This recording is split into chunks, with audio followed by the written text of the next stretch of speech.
একদিন ভোরবেলা ঘন কুয়াশায় মোড়া এক অজানা জঙ্গলের প্রান্তে এসে দাঁড়াল এক যোদ্ধা। তাঁর গায়ে ধুলো মাখা লাল পোশাক, হাতে তলোয়ার আর পাশে তাঁর বিশ্বস্ত ঘোড়া। যোদ্ধার নাম ছিল অগ্নিবীর। সে কোনো রাজ্যের সৈনিক নয়, একজন নির্ভীক পথিক যে অন্যায়ের বিরুদ্ধে লড়ে বেড়ায়।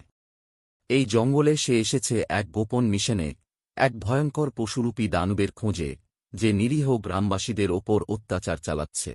একটা পুরনো বাঁশের সাঁকোর নিচে হঠাৎ বজ্র থেমে গেল। ঘোড়া গড়গড় করতে লাগল। অগ্নিবীর নামতেই দেখল পাতার নিচে চাপা দেওয়া এক বিশাল ফাঁদ, ধারালো বাঁশের কাঁটা দিয়ে ভরা।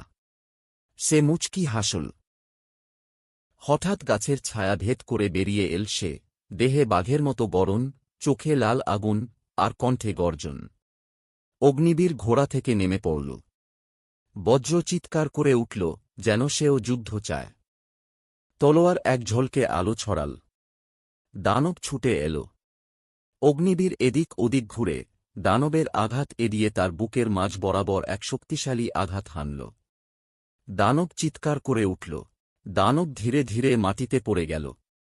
তার দেহ গলে এক প্রকার ছায়ায় পরিণত হয়ে মিলিয়ে গেল গাছে। অগ্নিবীর গভীর নিঃশ্বাস ফেলল। সূর্য ডুবছে। অগ্নিবীর ও বজ্র ধীরে ধীরে জঙ্গল পেরিয়ে দূরের গ্রামের দিকে চলল। পিছনে রইল শান্ত জঙ্গল আর গাছেদের ফিস ফিস। আজ এক যোদ্ধা এসেছিল, যে আমাদের রক্ষা করল।